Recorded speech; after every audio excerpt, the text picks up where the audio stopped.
welcome to the Max podcast. Today I am joined on my sofa by Jane Gardner. Jane has a really interesting career. She started in a estate agency back in 1987. She originally started working for Connells as a sales negotiator, and then she moved to varying different companies, building up all her skills and knowledge. In 2002, she started her own company, which was called Sewell and Gardner, which is based in Hertfordshire. And she successfully built up that business to actually run 3 really successful branches.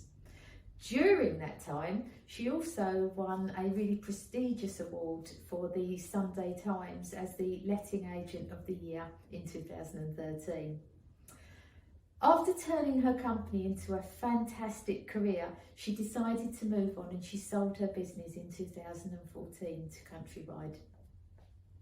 Today, Jane is a course writer and an examiner for ARLA Propertymark, and she's also really proud to have been the first person to pass her Level 4 technical award.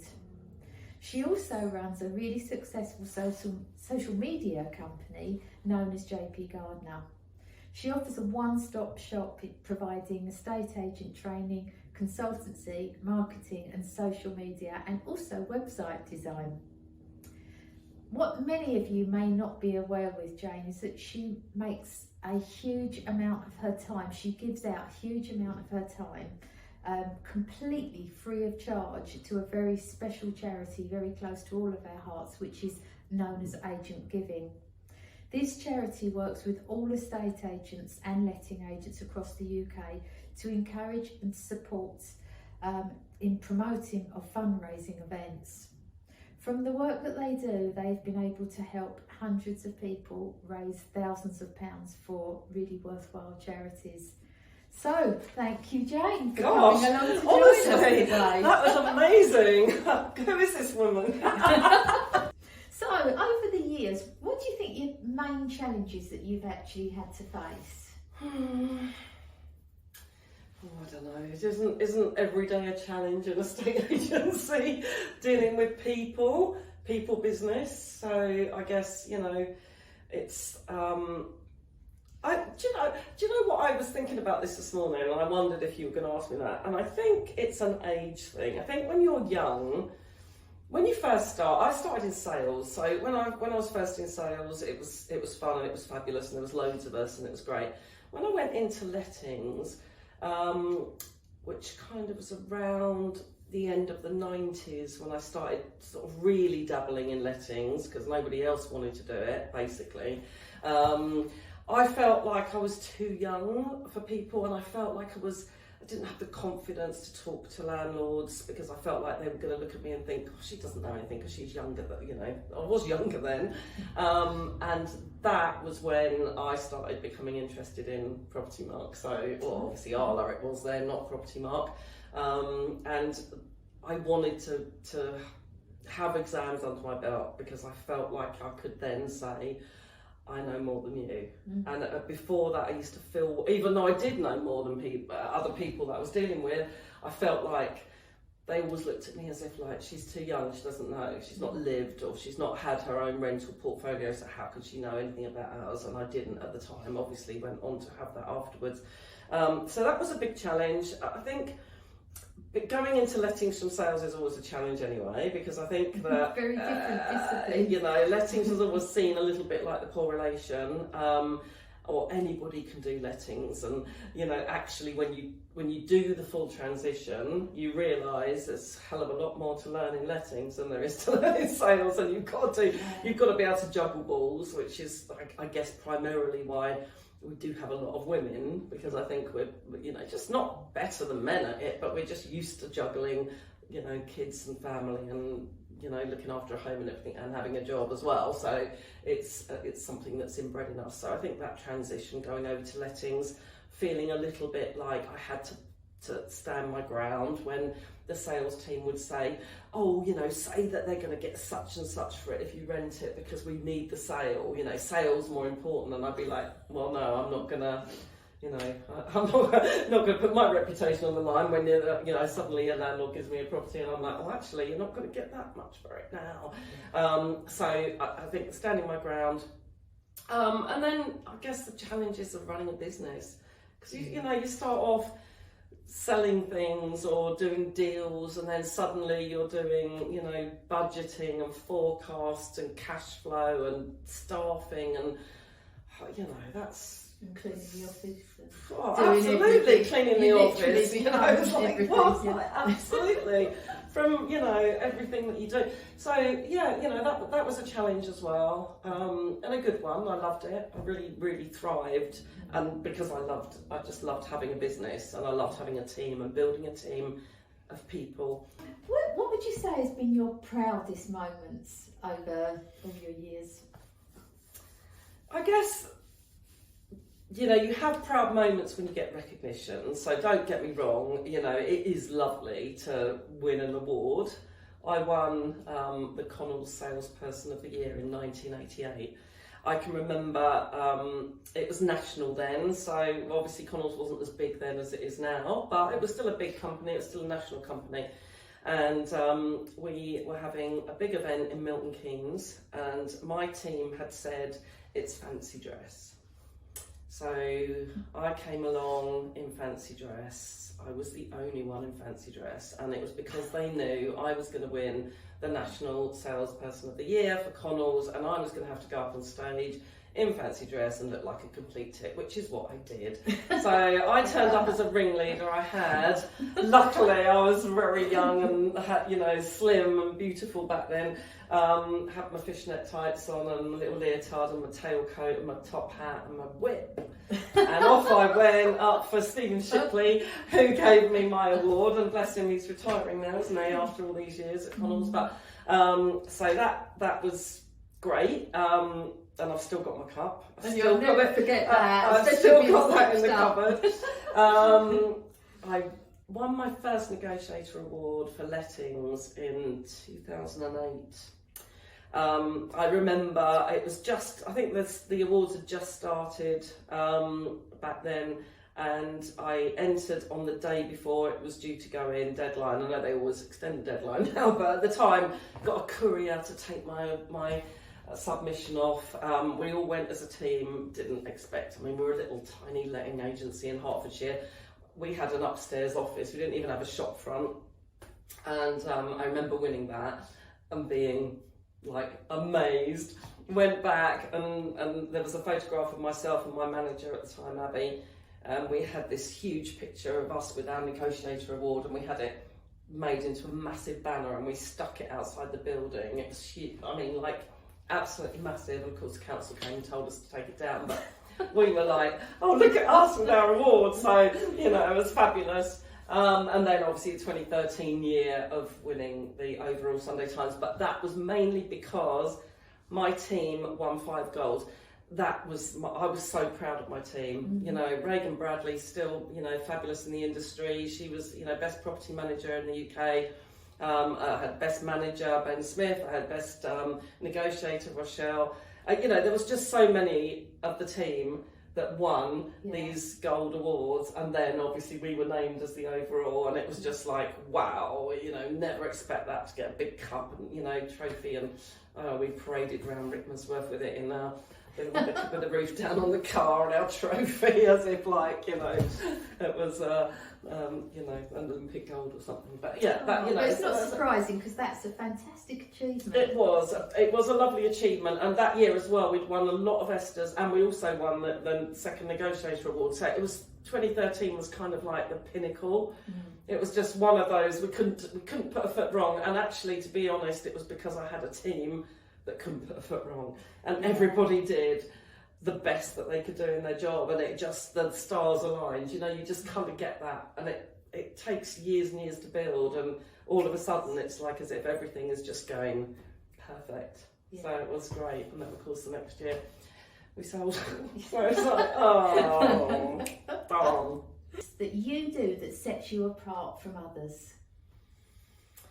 I think that number one, my training and background in marketing was hugely influential in my estate agency career. And obviously, you know, I'm going to say that to a degree now because I tend to do more marketing than most things now.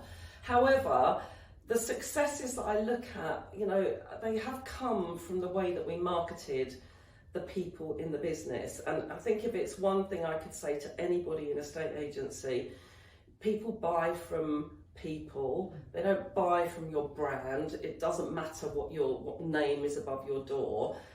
If you've got great passionate people who care about their clients, then that's what you should be showcasing. And for me now, the message that I try to put out with the marketing that I do for other estate agents is to try and say, showcase the faces, not the properties, because properties are what we're known for. But if somebody's going to buy a property, they're going to look on a portal, they're not going to look on your brand, they probably don't know about your brand. You know, a lot of people that are moving to an area will not necessarily even know who the agents are in that area. I mean, yes, you might get people that know you because they live locally and they might have seen your boards up, or they might see that you sponsor the cricket ground or whatever.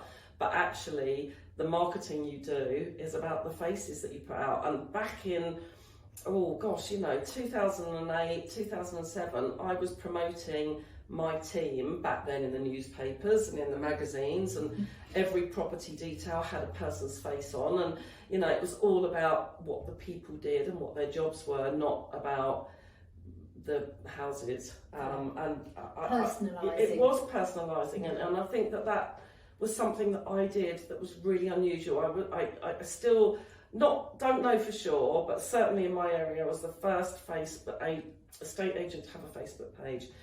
I learned how to do it. I can remember having huge arguments with my fellow directors because Facebook was a fad. Nobody's going to do it. You know, it's I think one of them said it's the emperor's new clothes, and I had to look it up because I was like, what does that mean? But anyway, you know, Facebook now is somewhere that everybody lives. You know, it's in everybody's lives. And if you're not on, you know, if you haven't got a Facebook account, it's probably because you're too cool for school. And now you're on Instagram or TikTok or one of the others. But back then, only a handful of people had personal Facebook pages.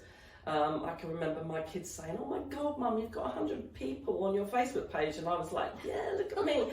You know, now it's like you've got to have millions. But, you know, starting our estate agency Facebook page and it being the team, I employed back in 2009, I employed a videographer who videoed every member of staff. We had training, we had, you know, this little setup you've got here is fabulous, but it just reminds me of our room. Getting the team to come in one by one, they had to do stuff in front of the camera, and you know, everyone was terrified of being in front of the camera because we weren't used to it. No. Whereas now, no one did it back in 2009. Nobody did it then, and we were constantly putting out these, you know, videos. But at the time, you had to have it all produced, and now we're lucky that we've all got mobile phones that you can just use instead. So the actual cost of doing it has gone down significantly compared to what it used to be. But yeah, you know, that was huge. And I think when I think of agents that stand out now, it's because I see them on online, I see them digitally, I know their faces, and I might even not necessarily know what their brand is, but I'll see them at an event and be like, "Oh, I know you because I've heard you," and so, you know, that's it. So I've forgotten what the question was, but that answered it, I think. Making you stand out from a crowd. No, I totally understand. You know, I can see why you have been so successful, because you're kind of a bit of a trendsetter. You know, you've actually done things that other people hadn't. I'm retiring now, and everyone else is just starting. It's like, oh, I've done that. So one of the first, a pioneer, I think we can call you. Yes. So on that sort of like note, what advice, if you were talking to a young person now who's in front of you, what advice would you give to somebody about starting off in a estate agency? Well, funnily enough, I do a lot of consultancy, and I recruit agents to work for other agents now. So it's something that I do a lot, and I'm fascinated by youngsters that are coming into the industry. I think number one, you still have to just really work hard. You have to want to do it. And you know, I had a new guy start with one of my clients last week, and it was my first sort of chat with him, and we were talking. I said, God, it's good, you know, it's day 2 and you're still here. Because I can remember many a time that someone started and then they just never came back the next day. We had one, I was telling you the story, we had one girl, she was on at me for ages, she was one of my tenants at the time. She really wanted to get into a stage, she really wanted to get into state agency. She came in and she went off to get everybody coffee. So she took everyone's list down, we had a little coffee shop around the corner, off she went. And everyone's like, where's the coffee? Where's the coffee? So we ring the shop and he's like, they're just sitting here on the counter. And she'd just gone. She'd ordered the coffees and then just gone home and said, no, I don't want to do it. So it is one of those jobs that you are either going to love or hate. I don't think it's a job for somebody that isn't going to love it, because it's not, you know, it's not as big and lucrative as I guess perhaps even it used to be. I don't think we have that now. So, you know, you're going to be working hard. You're probably going to be working, I'm not sure everyone works 7 days a week now, but you're probably going to work in 6 days a week. If you're in lettings, if you're anything like I was in lettings, I couldn't do all my paperwork in the day because the phones didn't stop ringing, tenants, this has happened, landlords, all the rest of it. And so I used to wait till the office was cleared. Then I'd get my paperwork done, and then I'd start doing all my, you know, ASTs and looking at my compliance and getting my references done. So it was a long day. I was a single mum, and you know, my kids spent most of their evenings doing their homework on the desk opposite me because I was still working. And you know, my daughter worked actually in my office from the age of 13 because, you know, she just wanted to be paid for the fact that she was having to sit in my office. So, she's not an estate agent now, she's a doctor, but hey, you know, good training, good customer service. But you've got to like people. You've got to like people even if they're being horrible, because quite often you're the, you know, middleman. You're a little bit thick-skinned. You've got to want to learn, especially if you're in lettings. I mean, gosh, how much legislation do we have now? It's like 170 parts wow, at the moment. Exactly, and you know, it's just ridiculous. We were at our examiner training for Propertymark, you know, and how it's hard even when you're as experienced as us to understand what there is going on. So, you know, for a youngster, it's like, oh, you know, you've got to want to do it, and you've got to love property and people. Yeah, I mean, gosh, you know, it's a fabulous job if you love those two things. Definitely, I think that it's either in it. It's either in you or it's not. Yeah, and I think we love the job because it's the best job in the whole world. Oh, absolutely. To us. But you know, don't do it because you think you're on Selling Sunset, because unfortunately it's not Selling Sunset. Definitely. You know, if I'd ever turned up in my office in a pair of 8-inch gold Louboutins and a gold lame suit like some of those girls do in Selling Sunset, everyone would have just peed themselves, and you know, I'd have gone home and changed. So this is true. You do loads of free, invaluable work on Agent Giving, and the work that you do is really commendable. Tell us a little bit about it and what you do and what it means to others. I think that it's lovely to have a charity that is working with estate agents. I think there's still a lot of a misunderstanding about what Agents Giving does. So firstly, let me just say, we work with any estate agents or any property industry people who are fundraising for any charity. As long as it's a UK registered charity, it doesn't matter what it is. Doesn't matter if they're doing a coffee morning in the office for 10 people, or if they're running the marathon, or if they're doing a huge, massive event. We are there to support them. So what I do, I'm on the board of Agents Giving, which is fabulous.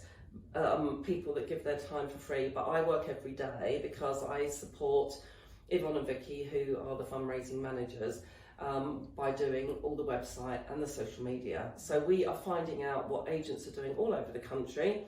We then promote it on our social media. We give them a page on our website, and we help them to fundraise, but we also give them a grant. So the Guild of Property Professionals, they give us money towards the grant that we can then give to other estate agents all over the country which will help them to do their fundraising. So if you are doing an event in your office, say you're doing a coffee morning, let's just do that. So if you're doing a coffee morning, you just have to buy, you know, tea and coffee and plates and, you know, all of that, and decorate your office. So we'll give you the money to pay for that, up to 250 quid. And then all the money you raise can go straight to the charity. So it's just a case of helping agents to fundraise, and I'm really passionate about it. It's fabulous. You know, I just would do anything to support that charity, because the people that work in it are just amazing. And you've helped through the charity. I mean, give us some sort of numbers. How many people have you actually helped? Gosh, we've given out like millions of pounds of funds, and we've raised millions of pounds for charities through the agents. So we have our own events that we run throughout the year. So we always support the Trussell Trust and anyone that's getting food from food banks, which is hugely important now. So we do encourage. We have an Agents Giving Day in alongside Rands. They do it for a week, and then we have a special day where we count up, you know, any food that's coming to the office, and we can give that to the homeless people, which is fabulous. Any white coats in the winter, sort of donate a coat. Always got a wardrobe full of old coats that you no longer wear. Somebody's out there that doesn't have that, you know, just give it in. You know, we will always be able to direct you somewhere where they're going to be collecting those coats.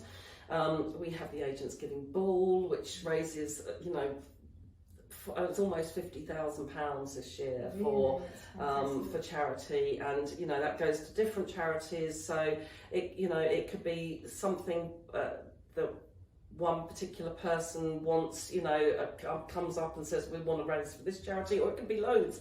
And you know, that's the whole beauty of it. It doesn't have to be something where it's just one person or one charity. If you know, or you know anything in your local area, and everybody really should be doing something to fundraise locally, and we're there to support it and bring it all together, and just to make sure that we can promote you and get as much money as possible. So you know that's the sort of key to it, really. It's fantastic, and the sort of money that you're raising, and especially now because not everybody can afford to actually live, and many of our own agents are actually having to go to food banks to be able to help top them up. So it's fantastic. So no, I know. I mean, it's everybody. I love it. I you know, it means a lot to me. So. It oozes with passion with you. So yeah, it's fantastic, and you know. So everybody get involved. Everybody get involved. You know, Thanksgiving. We've got some fabulous events coming next year. The Dragon Boat Race. The first year we did it this year. I was in that Dragon Boat Race. I was banging the drum. I'll tell you what. Absolutely, I was ending up going on everybody's phones. Not really. You know, some people take it very competitively, but it's a fun day out for everybody. Wow, it was fabulous. Just like really good fun. So just get involved, absolutely. And the Agent Giving Ball, I mean, that's a fabulous event. So, yeah, we need some dancers for this year. So I'll support you. You know that Debbie McGee, see? She won Strictly, didn't she? Or she was, you know, so yeah, sure you got it in you, Max. I saw Bernie last year, and I definitely will not be doing that sort of dancing or carrying men around rooms. Love it. I did it in 2017, and it was the best fun I had ever had. Literally, it was me and Simon Bradbury, and we both went for it, and we had so many lessons. We were always in that dance class. And so it's not about just actually raising all that money, but it's also having loads of fun as well, isn't it? Fabulous. Networking fun, getting learning something. Yeah. I danced with a professional dancer. Oh my God, it's amazing. Someone whizzing you around the dance floor and you're just holding on for dear life. It was fabulous. So. Yeah, brilliant. That's good.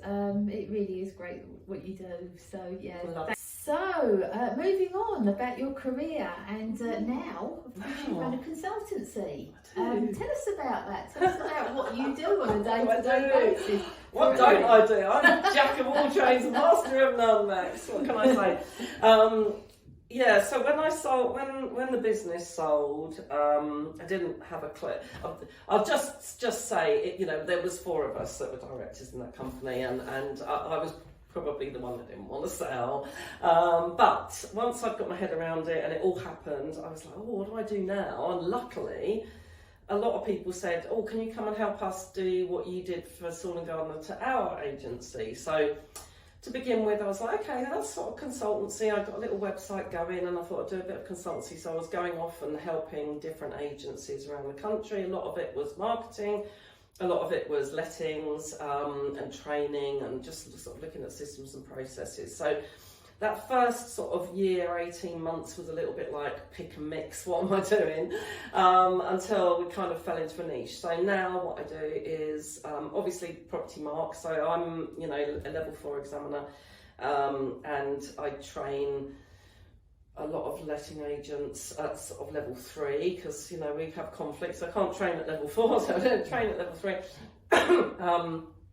I take on consultancies. I normally have about 4 consultancies running at a time, and I work with them on a one-to-one basis, sort of mentoring the manager, putting systems and processes in place, getting the team trained, getting new staff in, and really just sort of teaching them and getting everything going. So, you know, how to build upon the portfolio they've got, how to get let-onlys turned into managed book, and you know, that sort of thing. And then I have my digital marketing agency. So I have a team of digital marketing people, and we run not only just for estate agents now, we've branched out, but obviously to begin with, the majority of our clients are estate agents. So we run social media, daily posts, doing a lot of video, really pushing them on their social platforms. And then my real baby is building websites. So back in 2010, I wanted a new style website for my agency at Saul and Gardner, and I had all the sort of, you know, typical estate agency companies come in who were around then, still a lot of them around today, and there's nothing wrong with them at all. However, it wasn't what I wanted. I wanted a real bespoke site, and I wanted it to be all about my team, and I wanted to be able to amend it all the time. I wanted to have it on my desktop in the day and be able to use it for everything. So I and one of my ladies that work with me, we went off and we learned how to build sites. We combined with an agency in St Albans who I still work with to this day. They do the coding bit and I do the look and the design and all the writing and all the SEO. So I've now got a team that do that, so that if we build a website, it's a labour of love from me. Hence, I do one at a time. I don't have loads on the go because I have to start it from scratch, learn everything about that area. I've just finished one that's about to go live next week in Bristol. I have learned everything about Bristol. I've never been to Bristol. I know everything. I know the best pub in each area. I know where to go and get sandwiches from. I literally do so much research because that's all my keywords and all my key phrases for my SEO, because as far as I'm concerned, I look at a lot of estate agency websites and they look pretty on the front, but unfortunately Google doesn't see them because they have no SEO, so they don't function, they don't come up in search results. Pointless having it, you know, however pretty it looks, that's just vanity as far as I'm concerned. So it's got to look nice on the front, but it's got to look even better on the back. So yeah, it's a real labour of love for me, and I love doing that. Yeah, that sounds really fascinating. So finally, have you got any hints and tips that you would like to share with our viewers? We are talking estate agency. Hints and tips would be to, you know, stop thinking too much about what could go wrong and start to just do, because anything can go wrong, and actually a lot of people put off, you know, it's always a big word, that procrastination, you know, that things turn into like this huge problem when actually they shouldn't do. You know, we're in a people business, sometimes you have to partake in conversations that you don't want to do. It's not always great. In fact, probably the flip side of that, you're probably giving more people bad news than you are giving good news. So just get on with that, get on with the stuff you don't want to do, and look forward to the stuff that you do want to do, and just enjoy it, you know, enjoy meeting people, enjoy the fact that we have like a fabulous career. teach yourself something new every day. There's not a day goes by where I don't learn something in lettings, but from a digital marketing point of view, boy oh boy, that changes so fast. I probably do more training than I've ever done now that I have to do digital marketing. So, you know, what the algorithm was looking for last week is not what it's looking for next week. So I've got to constantly be learning new things. I sat the other night, I watched a TikTok actually where somebody was teaching how to make something on Canva Pro, which is one of the platforms we use for our social media. And I recorded it, screen recorded it, and then I followed it, and I learned how to do something that looked absolutely stunning and amazing. And then I sent it to everybody and said, look what I've just done, because I felt so proud that I'd learned to do this. And now I'm just doing it for everything. But tomorrow it'll be something different. So, you know, just keep learning, keep enjoying it. If you don't enjoy it, do something different. Yeah, change your career. Yeah, do you know what? I just think every day, you know, agency-wise, I used to go into work in the morning and then suddenly I'd look and it would be like 10 to midnight or something, and I'd be like, where's today gone, you know? And now it's still the same, you know. I have a young lad that comes in to work with me every day. And he goes home and I'm always like, oh my God, like, is that the time? I genuinely thought it was 2 o'clock in the afternoon and it's 6:30. It's like, where does the time go?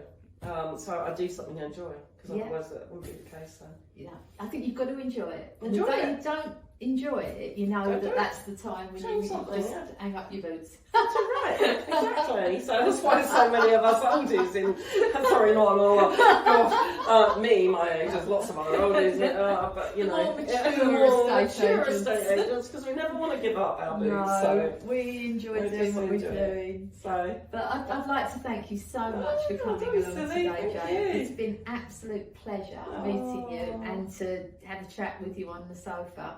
I'd like to put links to your site and also to Agent Giving on absolutely, this, yeah, so that people can actually be brilliant. Do you know what? We've got to have everybody. If anyone watches this and doesn't turn up to either the Dragon Boat Race or the Agents Giving Day next year, then we need more boats. We need more boats. Well, we've got loads more this year. Honestly, we can go for it. So. Yeah. And it's a great day. I can vouch for that. I had a great time last year. I know, and this year I think we're going to have, so next year we've got even more. We've got more stalls and food and drink and stuff. So and it was really hot. Oh God, it was hot. It was hot day. So can you bring the weather with you as well? So just a gentle breeze this time would be nice. So yeah. So yeah, thank you. Thanks so much for your time. Thank you. And I will definitely see you on the boat. See you on the boat.